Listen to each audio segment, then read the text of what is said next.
네, 오늘 우리가 같이 나눌 하나님의 말씀은 요한복음 11장 25절, 26절, 40절, 42절입니다.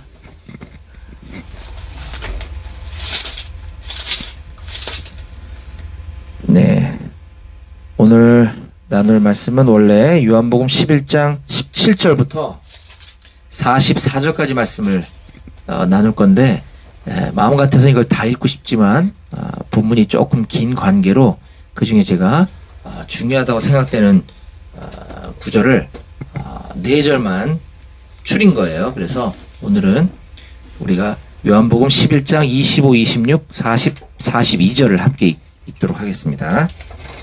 자, 본문 띄워주셨으면 그렇죠. 함께 읽도록 하겠습니다. 시작.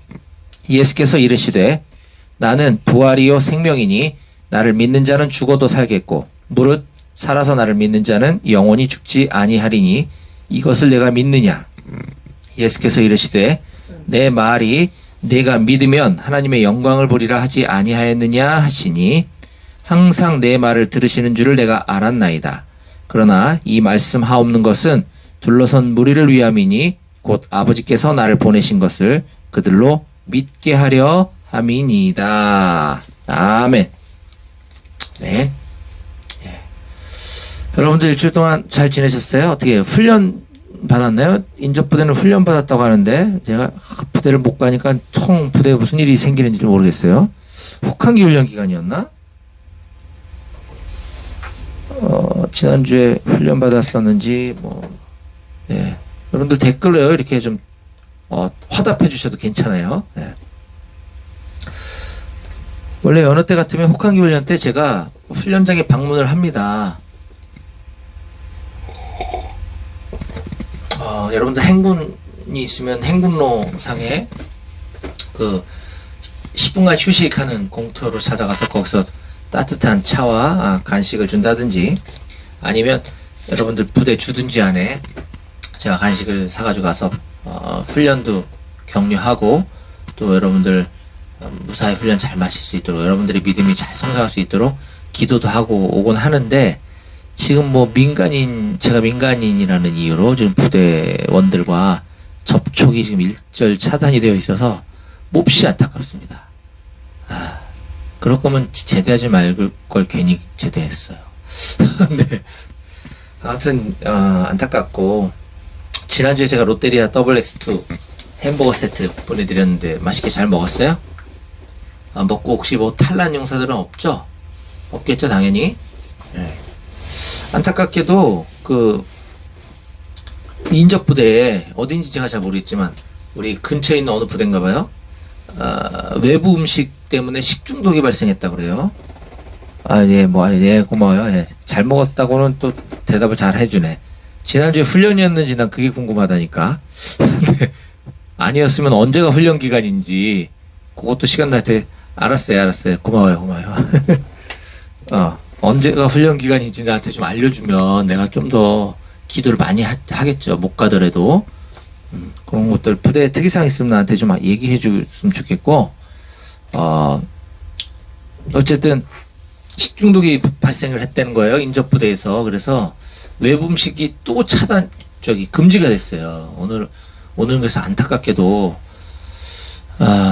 또 음식 배달이 지금 제한이 됐는데 참 문제예요. 어디 식중독 발생했으면은 밥도 먹지 말아야 되는지 모르겠지만 아무튼 그래서 지금 배달 음식이 지금 제한됐기 때문에 오늘은 간식이 못 가는 걸 너무 안타깝게 제가 생각하는 사람이고 이것이 다시 해제되는 날 빨리 해제됐으면 좋겠는데 다음 주든 다다음 주가 됐든 제가 비싼 걸로 더 맛있는 걸로 제가 피자로 한번 쏠 테니까 조금만 기다리세요, 여러분. 하여튼 그렇습니다. 하여튼 피자가 됐든 햄버거가 됐든 우리는 이 육의 양식, 먹는 양식도 중요하지만 그거하고는 비교할 수 없는 영원한 생명의 양식이 있죠? 뭐죠? 이젠 다 아시죠? 하도 제가 얘기해가지고 영원히 배부른 양식 바로 하나님의 말씀이죠. 하나님의 말씀. 영원한 진리이신 하나님의 말씀. 동규 수목금입니다. 고마워요. 이게 지난주 수목금이라는 얘기인가? 돌아오는 수목금이라는 얘기인가? 훈련이? 제가 훈련 기간 알려달라니까 수목금이라고 얘기해줘서 고마운데, 지나간 수목금이었어요? 아니면 돌아오는 수목금이에요?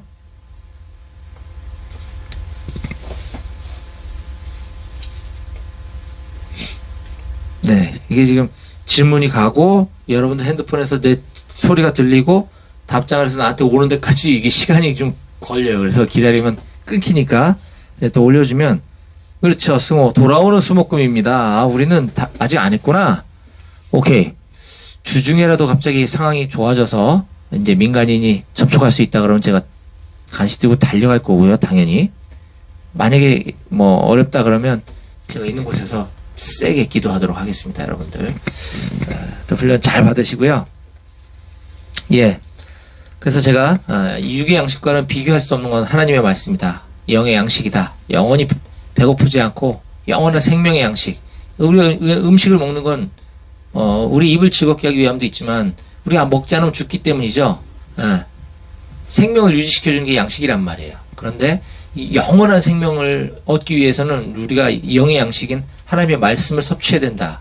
제가 입에 수도 없이 제가 강조하고 있는 부분이에요. 네, 영의 양식이 중요하다. 그래서 우리 조금 간식 못 먹는 거 안타깝더라도 그 마음 지워버리고 피자 먹을 날을 기다리면서 오늘 이 시간에는 우리 영의 양식인 하나님의 말씀을 또 나눠야 할 것 같습니다. 자, 사설이 길었는데, 자, 지난 시간에 우리는 요한복음에 기록되어 있는 예수님의 7가지 표적에 대해서 제가 조금 요약 정리를 해드렸습니다. 7가지가 총 있다 그랬죠. 7가지. 네, 다시 리마인드 하진 않을 거고요. 이 표적 사건이 뭐였느냐, 뭐, 그 순서나 그 표적 사건들의 내용을 우리가 암기할 필요는 없어요. 그거 어떻게 외워요? 나도 못 외우는데. 그걸 외우는 게 중요한 게 아니라, 그 각각의 표적들을 통해서 예수님이 말씀하시고자 했던 게 뭐냐. 표적이라고 하는 뜻이 뭐냐. 이것이 중요하다 그랬어요. 자, 표적. 요한복음에는 예수님께서 7가지 표적을 행하셨다라는 정확한 표적이라고 하는 세메이온이라고 하는 단어를 쓰고 있거든요. 그 세메이온이라고 하는 단어의 뜻은 뭐 놀라운 일, 뭐 이런 의미가 아니고요. 이정표, 표지판이라고 제가 이야기를 누차 했습니다. 이정표, 표지판. 즉, 예수님께서 막 무리를 걸어오시고, 물을 갖다 포도주로 만드시고, 이것은, 와, 놀랍다, 대단하다, 이거가 아니고요. 어떤 이정표라고 하는 것이에요. 표지판. 무엇을 가리키는 거라는 거죠. 표적이라는 단어가. 그래서 예수님이 7번씩이나 무엇을 가리켜주고 계신 거예요. 앞으로 일어날 어떤 일들을. 네, 그것이 중요하다. 그래서 그 예수님의 마지막 7번째 표적 사건인 이제 하이라이트겠죠. 죽은 사람을 다시 살리는. 그것도 잠깐 기절했는지 죽었는지 아리송한 사람이 아니라 완전히 죽고 3일이 지나서 시체가 썩은 냄새까지 날 때까지 기다렸다가 그 사람을 살리시는 그 표적 사건이 오늘 그 요한복음 11장에 기록되어 있는 7번째 표적입니다. 오늘은 그 예수님께서 보이신 마지막 표적인 그 완전히 죽은 나사로를 다시 살리신 사건에 대해서 우리가 지지난주부터 말씀을 나누고 있는데 오늘 그 3번째 시간에 말씀을 나누려고 합니다. 네. 사람은 특히 교회 다니는 사람들 만나서 얘기하다 보면 자기 자신이 믿음이 있다라고 쉽게 이야기하곤 합니다. 교회 다니세요? 구원의 확신이 있으세요? 예수님 믿으세요? 믿는다고 얘기를 하죠. 물론 이제 바로 얘기할 수도 있고 좀 망설이다가 그치, 난 예수님 믿지, 이렇게 얘기하는 사람들이 많아요. 그런데 성경은 자기가 아는 거와 믿음은 전혀 다른 것이라고 우리에게 가르쳐 줍니다. 또한 믿음은 자기 확신, 자기 신념 또는 자기 암시하고도 믿음은 다르다라고 이야기를 합니다. 우리는 자기 암시를 믿음이라고 얘기해서는 안 된다라는 것이죠. 나는 예수님이 나의 구원자라고 하는 것을 믿습니다. 나는 예수님이 하나님의 아들이시고 나는 예수님이 나를 위해 십자가에 죽으셨다 하는 사실을 나는 믿습니다. 그래서 나는 그 예수님으로 인해 영원한 천국을 이제 소유하게 되었음을 믿습니다. 그래서 하나님은 내 아버지이심을 내가 믿습니다. 라고 이야기할 때 그 믿음이 진짜 믿음이라고 한다면 우리의 행동이 달라지고 우리의 삶이 변화되어져야 한다는 것이죠. 내가 늘 어떻게 하면 하나님을 기쁘시게 될까? 어떻게 하면 예수님 나의 주인이라고 그랬으니까 예수님이 원하시고 예수님이 나에게 바라시는 일들을 내가 순종할까? 이것을 늘 우리는 생각해야 되고 또 그렇게 살아가야 하는 것이 믿음이 있다고 하는 사람의 진짜 삶인 것입니다. 말로는 입으로는 믿음이 있다라고 아까처럼 막 얘기했으면서도 하루 종일 생각도 안 하고 살아요. 그럼 그건 과연 믿음이 있는 것인가? 우리는 질문하지 않을 수 없습니다. 이번 주에도 제가 이렇게 삶의 현장인 일터에서 돌아다니면서 좀 만나서 이렇게 밥도 같이 먹고 이렇게 신앙에 대해서 조금 길게 얘기했던 분이 몇 분 계십니다. 그리스도인들이죠. 그분들도 나도 지금 예전처럼 뭐 여러 가지 삶이 바쁘고 코로나 때문에 교회도 지금 온라인으로 이렇게 등등등 그래서 믿음이 많이 약해져 있어. 믿음이 많이 떨어졌어. 이렇게 얘기하면서도 그래도 나는 믿음이 있으니까 뭐 괜찮아. 이렇게 위안을 삼으시는 걸 보고 제가 인정해드렸습니다. 뭐 하나님께서는 당연히 그렇게 얘기하실 수 있죠.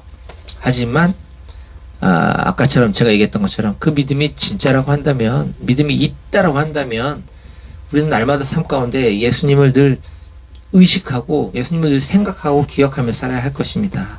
그리고 예수님이 기뻐하시는 일을 하며 살아가야 될 겁니다. 예수님 가장 기뻐하시는 게 뭐죠? 말씀 보고 기도하고 예배 잘 참석하고 내 주변 사람들에게 나의 가장 좋은 분 예수님을 소개하는 것, 이것이 예수님이 기뻐하시는 삶이 아닐까요? 내가 믿음이 있다면 그런 삶을 살아야 하는 거 아닐까요? 우리가 입으로는 믿음이 있다라고 이야기하면서도 전혀 예수님 기억도 안 하고 생각도 안 하고 의식도 안 하고 내 뜻대로 살아간다면 주님이 과연 그 믿음이 있다고 인정해 주실까요? 라고 하는 질문을 제가 했습니다.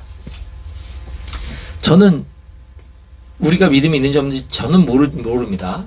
하지만 내가 믿음이 있다 없다는 내가 결정하는 것이 아니라 결국은 마지막 때에 우리 주님이 결정하실 겁니다. 이런 도전을 드렸어요.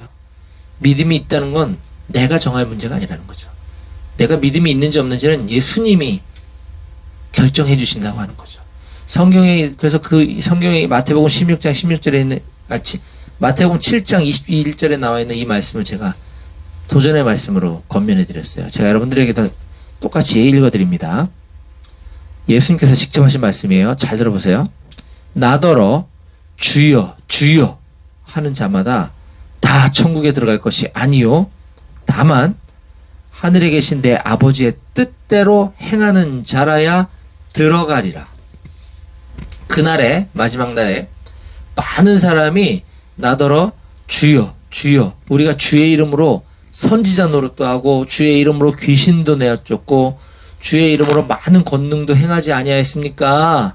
하리니 그때에 내가 그들에게 밝히 말하되, 그때 마지막 날에 내가 그들에게 밝히 말할 건데, 내가 너희를 도무지 알지 못하니 불법을 행하는 자들아 내게서 떠나라 하리라.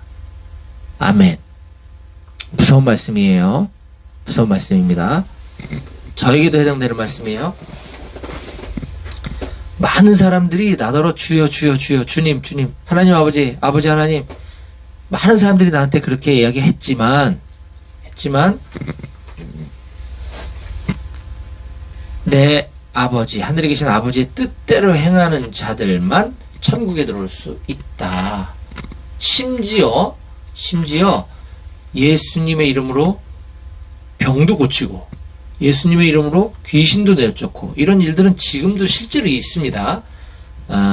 특히 저기 뭐 무슬림 지역이라든지 공산주의 나라라든지 이렇게 우리가 마음 놓고 신앙생활을 할 수 없는 지역에 가면 복음을 전해야 되는데 성경을 줄 수 없잖아요. 성경을 소유하고 있는 것 자체만으로도 그 나라에서 불법이라고 규정하고 감옥에 집어넣고 뭐 심하면 처형도 하기 때문에 뭐 이렇게 우리처럼 편안하게 설교 말씀도 듣고 성경도 읽고 할 수가 없어요.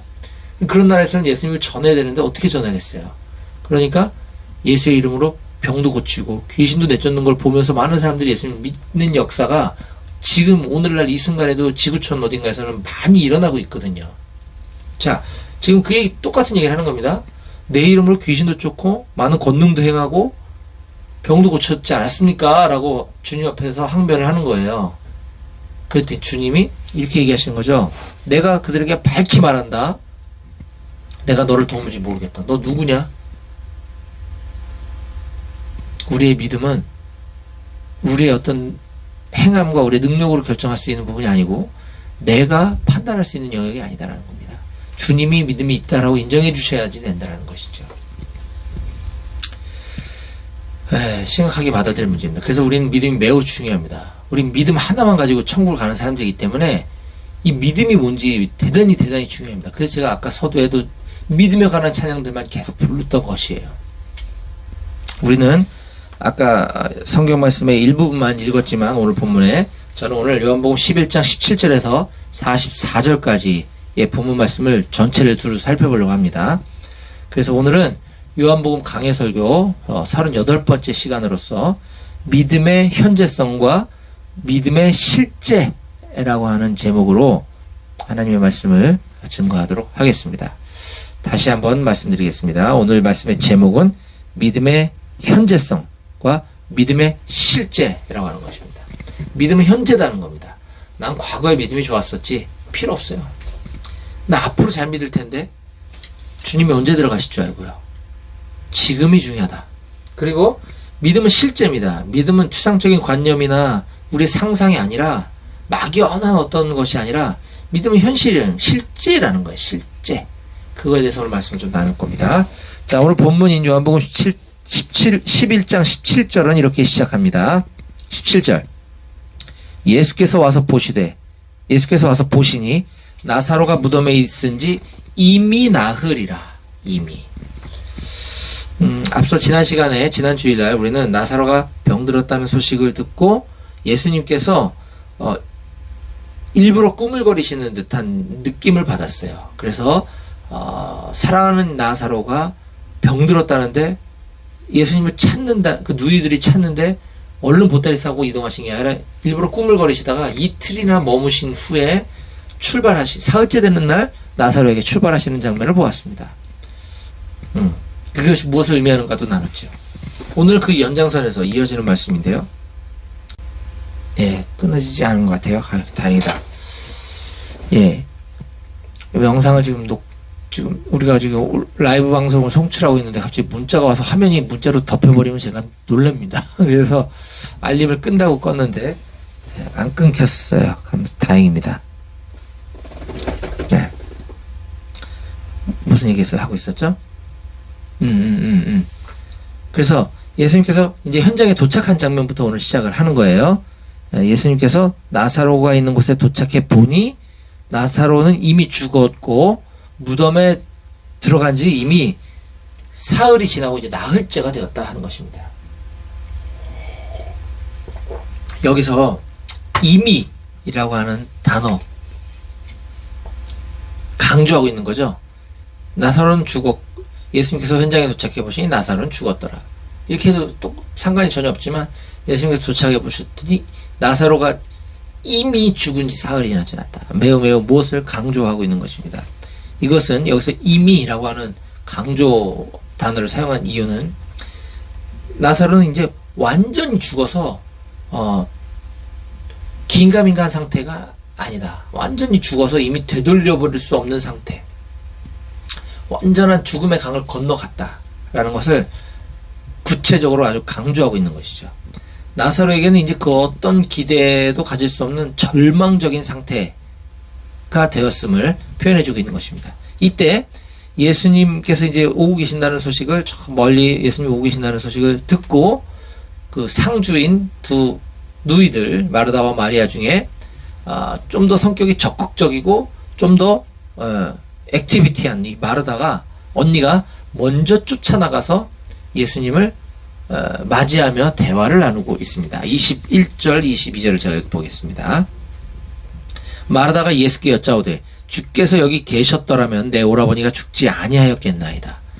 그러나 나는 이제라도 주께서 무엇이든지 하나님께 구하시는 것을 하나님이 주실 줄 아나이다.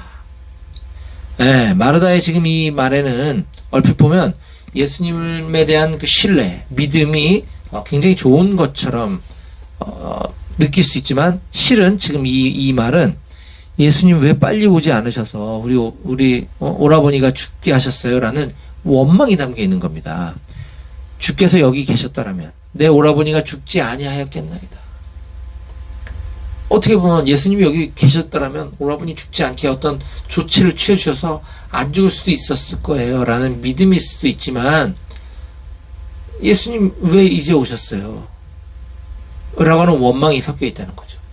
예수님이 지금 오셨다고 한다면 그것은 매우 중요한 어떤 이유가 있다라는 것을 우리는 받아들여야 합니다. 우리의 바람은 나사로가 죽지 않는 것이지만 예수님의 의도는 나사로가 죽었어야 할 수도 있다는 것이죠. 그걸 마르다가 지금 모르는 것입니다.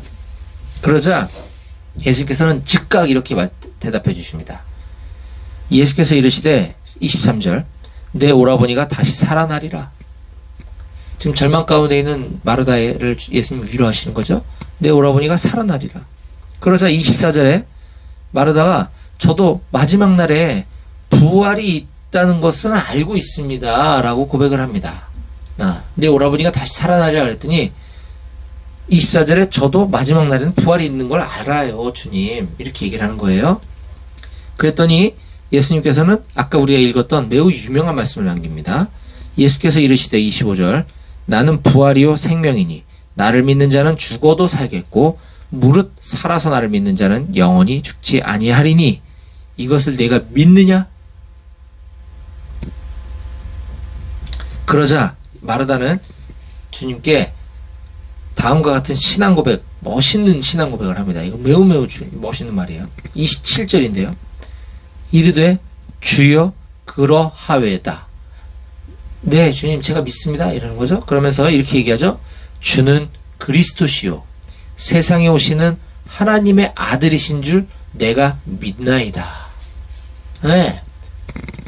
이거 대단한 고백이에요. 주는 그리스도시요 주는 구원자시요 세상에 오시는 하나님의 아들이심을 내가 믿나이다. 엄청난 신앙 고백. 저는 이 부분을 보면서 여러분들도 혹시 떠오르는 장면이 있나요? 저는 마태복음에 나오는 베드로의 신앙 고백이 생각이 났어요. 바로. 왜? 똑같거든요. 자, 마태복음 16장 16절 제가 읽어드릴게요.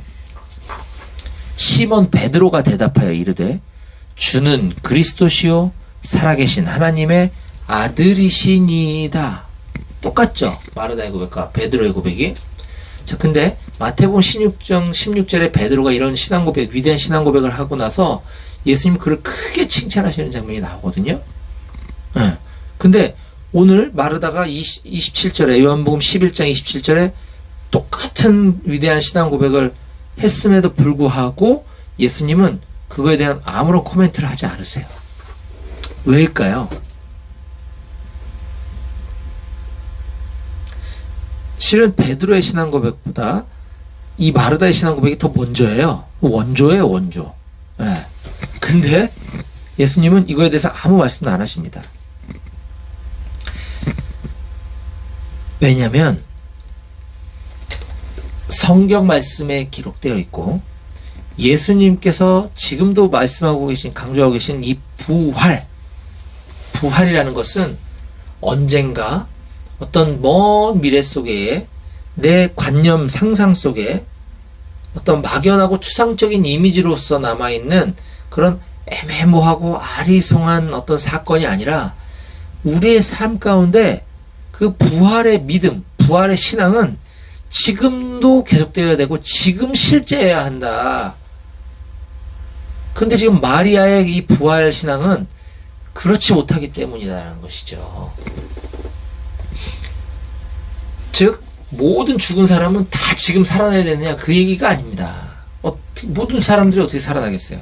그 얘기가 아니라 부활을 믿는 성도라고 한다면, 아까 마르다가 고백했던 것처럼 마르다가 부활을 믿는다고 한다면, 우리가 영적 죽음 상태에 있다가 예수님을 믿고 나서 영원한 생명을 얻은 사람으로 다시 살아났다고 하는 사실을 우리가 믿어야 한다는 것이죠. 영적 부활을 이미 경험한 성도라고 한다면 우리는 하루하루 매일매일 일상을 살아갈 때에도 이 부활의 신앙으로 마땅히 살아가야 하는 것입니다.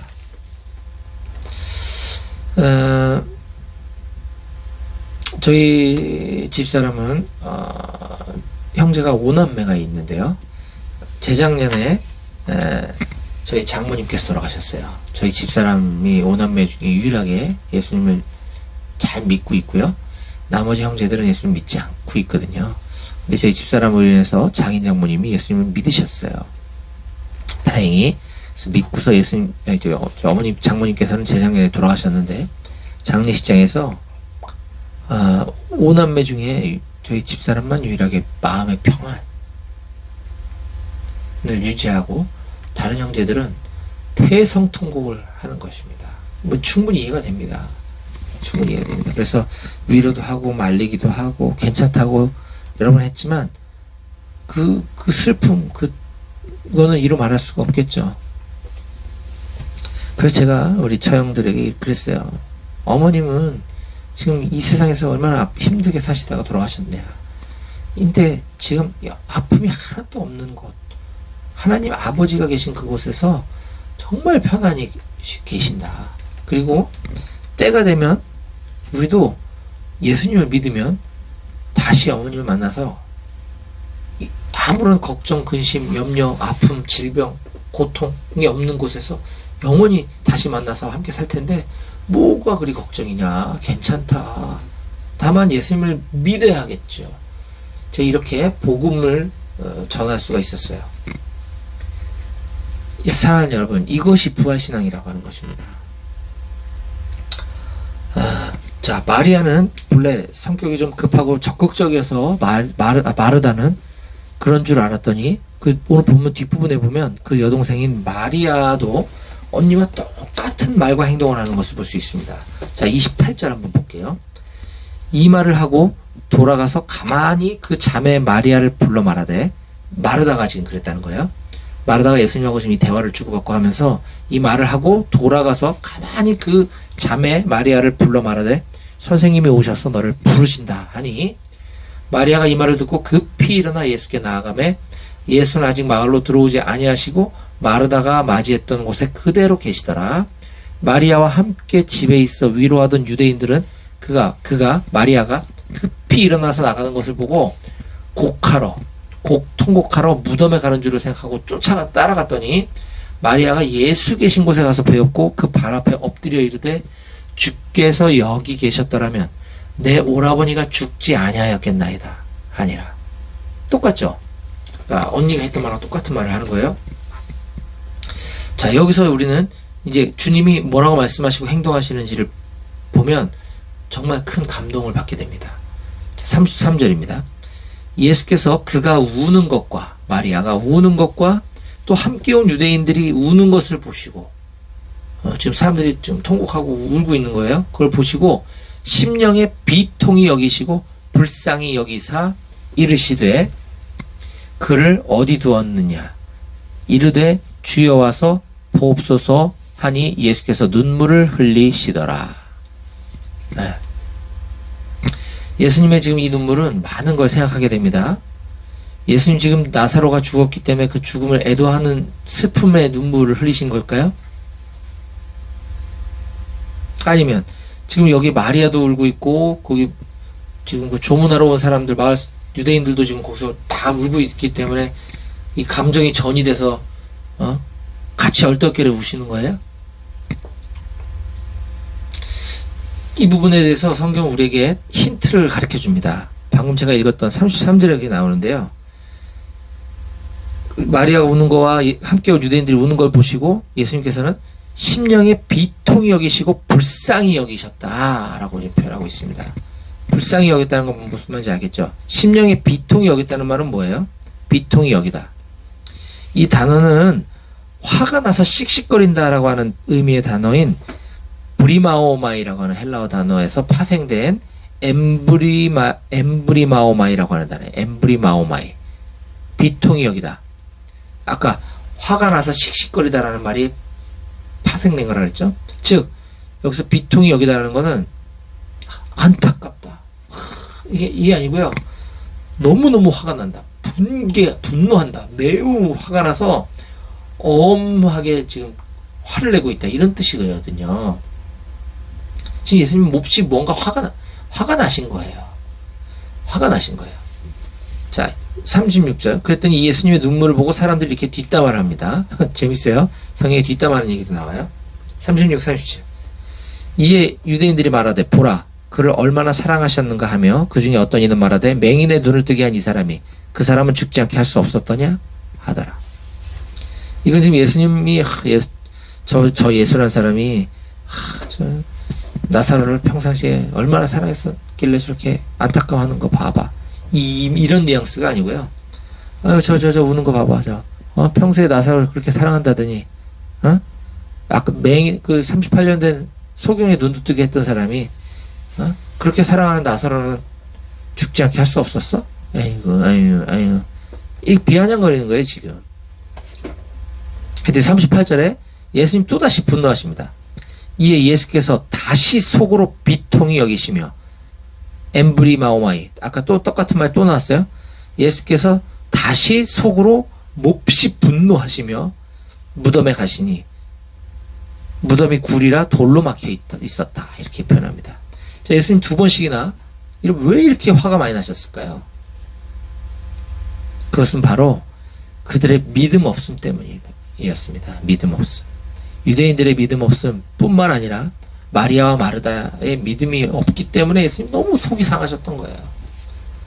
안타까운 거죠. 저는 아이가 셋이 있습니다. 아이들이 아프면 너무너무 안타까워요.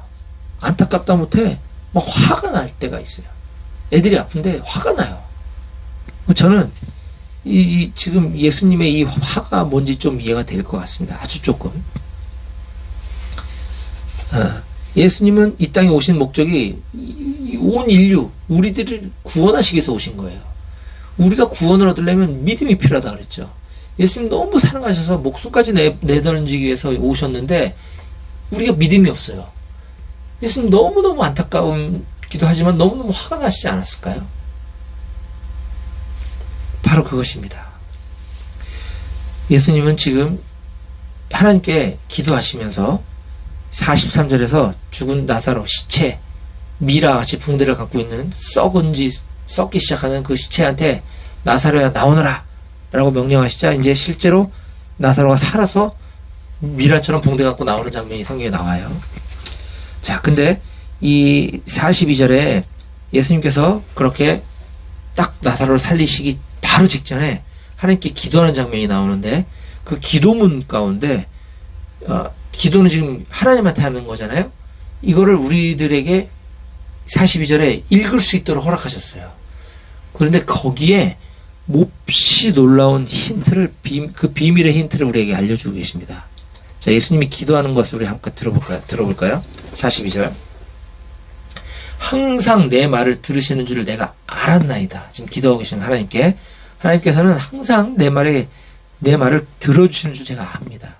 그러나 이 말씀하옵는 것은, 제가 이렇게 말씀하옵는 것은 지금 나를 둘러선 무리를 위함이니 곧 아버지께서 나를 보내신 것을 그들로 믿게 하려고 제가 그랬던 겁니다. 하나님께 이렇게 기도하는 거예요. 내가 이렇게 말씀하옵는 것은 둘러선 무리들을 위함이니 곧 아버지께서 나를 보내신 것을 그들로 믿게 하려는 것입니다. 이것이 매우 중요합니다.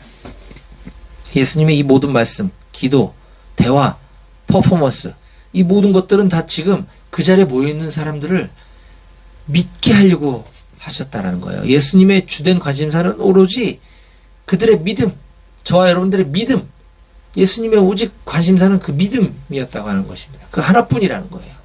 자, 이제 제가 오늘 말씀 마무리하겠습니다. 예수님은 지금 믿음이 없는 사람들을 향해서 몹시 안타까워하시는 걸 보았어요. 얼마나 안타까웠는지 막 화가 나실 정도로 안타까워하셔요. 저와 여러분들이 믿음을 갖기를 원하고 계시는 거죠. 15절에서 예수님께서 나사로가 아프다는 소식을 듣고도 지난주에 나눴던 15절 말씀에 그가 죽을 때까지 거기 머무르셨다가 이틀이나 지난 다음에 나사로가 있는 곳으로 출발하신 것은 그들이 믿게 하기 위함이었다라고 성경은 15절에 우리에게 가르쳐주고 있습니다. 또 오늘 마르다와 예수님의 대화 가운데, 마르다 첫 번째 언니 대화 가운데 25절에서 나를 믿는 자는 죽어도 살겠고 살아서 나를 믿는 자는 영원히 죽지 않을 것이야 라고 말씀하시면 그 말씀이 무엇을 의미하는지 우리는 이제 이해가 됩니다.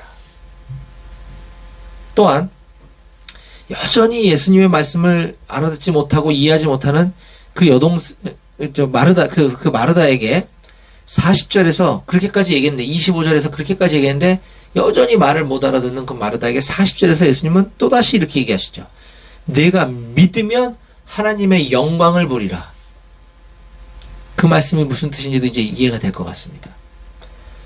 또 죽은 나사로 시체에게 일어나서 나와 라고 명령하시기 전에 하나님 아버지에게 기도하시면서 우리 들으라고 힌트처럼 기도 가운데 힌트처럼 얘기하신 말씀 속에 42절에 그러나 이 말씀 없는 것은 지금 나를 둘러싼 무리를 위함이니 곧 아버지께서 나를 보내신 것을 그들로 믿게 하려 함입니다. 라고 기도하셨던 것이 무슨 말인지가 이제 이해가 됩니다. 사랑하는 여러분, 믿음은 이처럼 추상적이거나 관념적인 게 아니라 실제입니다. 믿음은 먼 미래에 일어날 막연한 기대를 갖는 것이 아니고요. 지금 현재 오늘을 살아가는 우리들에게 가져야 될 필요한 것이 바로 믿음입니다. 저는 우리 사랑하는 한마음교회 모든 청년 용사들이 이런 현실적인 믿음, 현재적인 믿음을 모두 소유하셔서 날마다 이 믿음으로 승리하시고 주님께 가까이 다가가게 되기를 간절히 소망합니다. 아멘. 기도하시겠습니다.